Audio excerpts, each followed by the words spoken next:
Selam dostlar. Sovyet Yolculuğu kanalımıza hepiniz hoş geldiniz.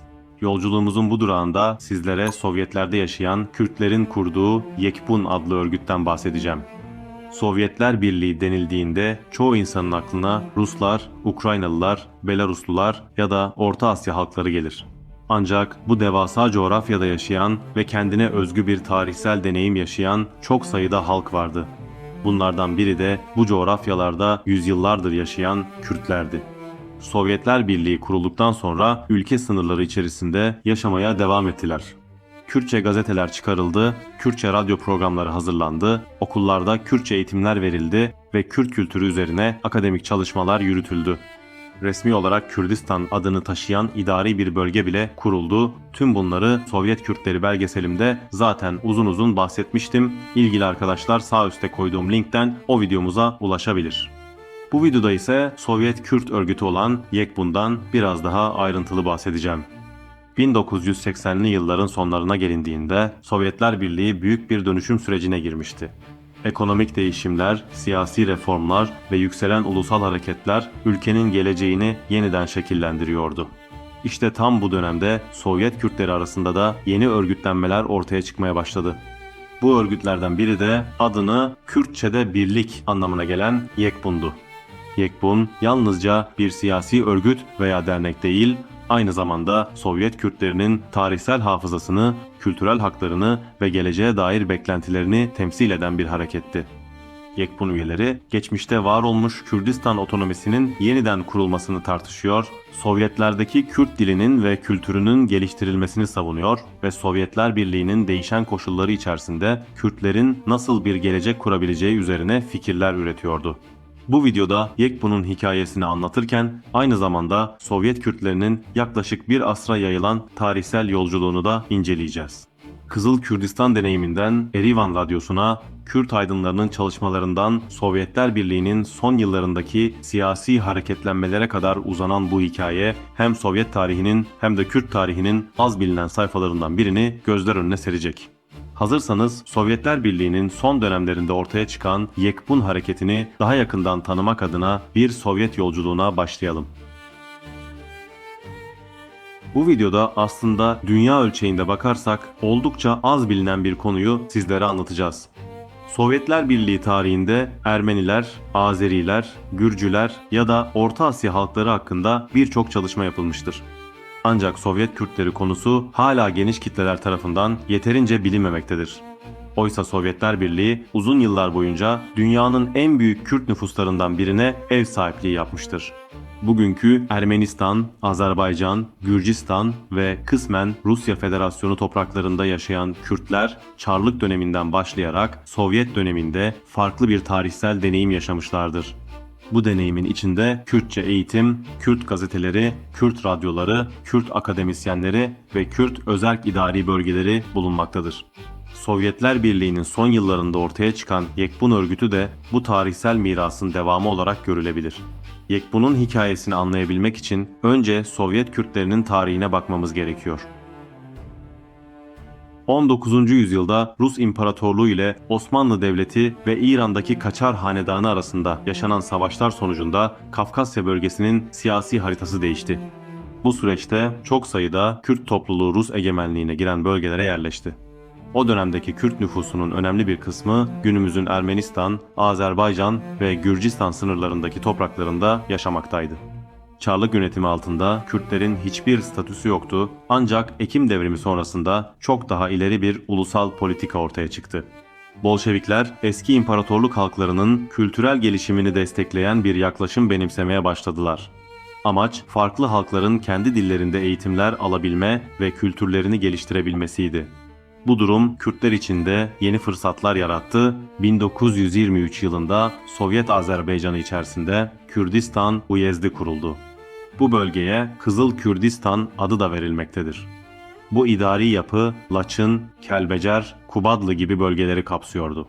Bölgenin kuruluşunda bölgede yaşayan Kürt nüfusun idari temsilini güçlendirmek amaçlandı ve sınır bölgelerinde huzurlu ve istikrarlı bir yönetim oluşturmak hedeflendi. Kızıl Kürdistan'ın özerk statüsünün Kürt tarihi açısından sembolik önemi bugün bile büyüktür. Çünkü Kürdistan adı ilk kez resmi bir idari bölgede kullanılmıştır. Bu yüzden söz konusu coğrafya tarihsel olarak Sovyet Kürdistanı olarak anılır.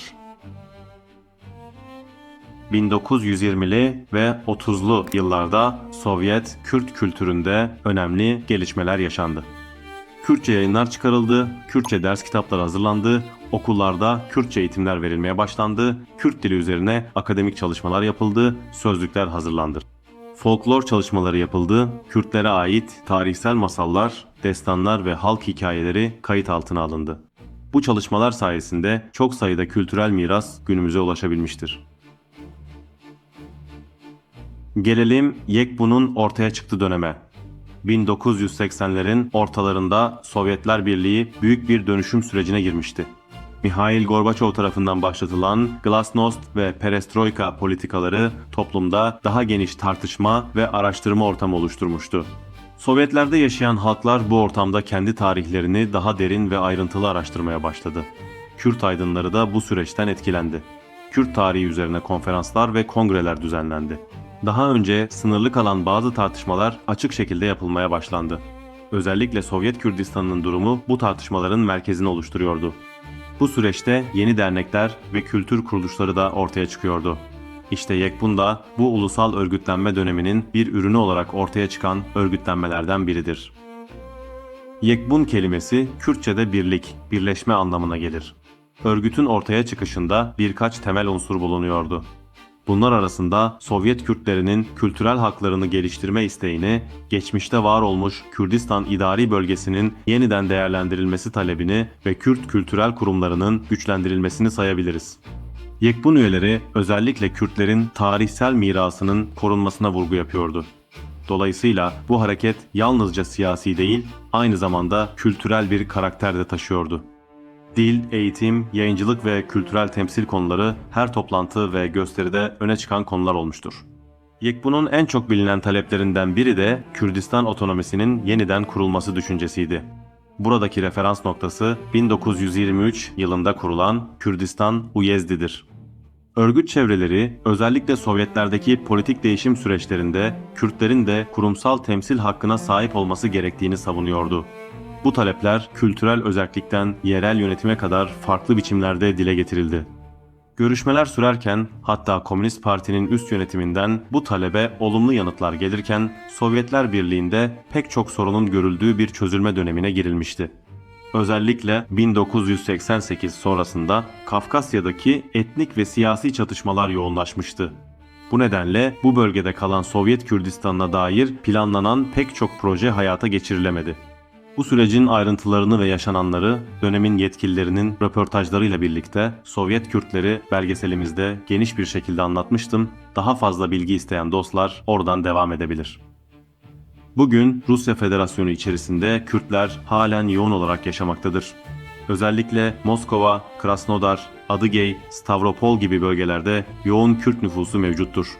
Bu kentlerde kültürel dernekler faaliyet göstermektedir, Kürtçe yayın yapan medya organizasyonları bulunmaktadır ve üniversitelerde Kürt dili üzerine akademik çalışmalar yapılmaya devam etmektedir.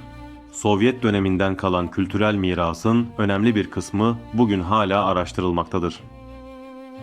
Evet dostlar, Yekbun'un hikayesi yalnızca bir örgütün hikayesi değildir.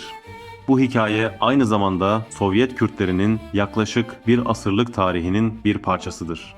Kızıl Kürdistan deneyiminden Kürtçe okullara, Erivan Radyosu'ndan kültürel derneklere kadar uzanan geniş bir tarihsel süreç bulunmaktadır. Yekbun, Sovyetler Birliği'nin son yıllarında ortaya çıkan ve Kürtlerin kültürel siyasal temsilini güçlendirmeyi amaçlayan girişimlerden biri olarak tarihte yerini almıştır. Her ne kadar Sovyetler Birliği'nin dağılması nedeniyle hedeflerinin önemli bir kısmı gerçekleşememiş olsa da örgütün gündeme getirdiği konular günümüzde de tartışılmaya halen devam etmektedir. Bugün Sovyet Kürtlerinin mirasına baktığımızda yalnızca bir siyasi hareket değil, dil, edebiyat, radyo yayıncılığı, akademik çalışmalar ve kültürel üretim açısından da önemli bir tarihsel birikim görüyoruz. Ve Yekbun'u anlamak aslında bu geniş Sovyet Kürt tarihi mirasını anlamanın yollarından biri olarak karşımıza çıkıyor. Sovyet Kürtlerinin tarihi bize önemli bir gerçeği hatırlatıyor. Tarih yalnızca devletlerin, savaşların ve liderlerin hikayesinden ibaret değil, aynı zamanda halkların, dillerin, kültürlerin ve kimliklerin değişen koşullar altında var olma mücadelesinin de tarihidir. İşte Yekbun'un hikayesi de tam olarak bu büyük tarihin bir parçasıdır. Sovyetler Birliği'nin son yıllarında ortaya çıkan bu hareket, bir dönemin umutlarını, beklentilerini ve geleceğe dair tasavvurlarını yansıtan önemli bir tarihsel tanıklık olarak hafızalarda yerini korumaktadır. Eğer bu tür az bilinen Sovyet tarihi konularına ilgi çekici buluyorsanız videoyu beğenmeyi, kanala abone olmayı ve düşüncelerinizi yorumlarda paylaşmayı unutmayın. Sovyetler ve Dünya Sosyalist Hareketi'ne dair pek çok konuda videolar hazırlamaya devam ediyorum. Bizleri takip etmeyi unutmayın. Bir sonraki videoda görüşmek üzere. Şimdilik hoşça kalın, dayanışmayla kalın.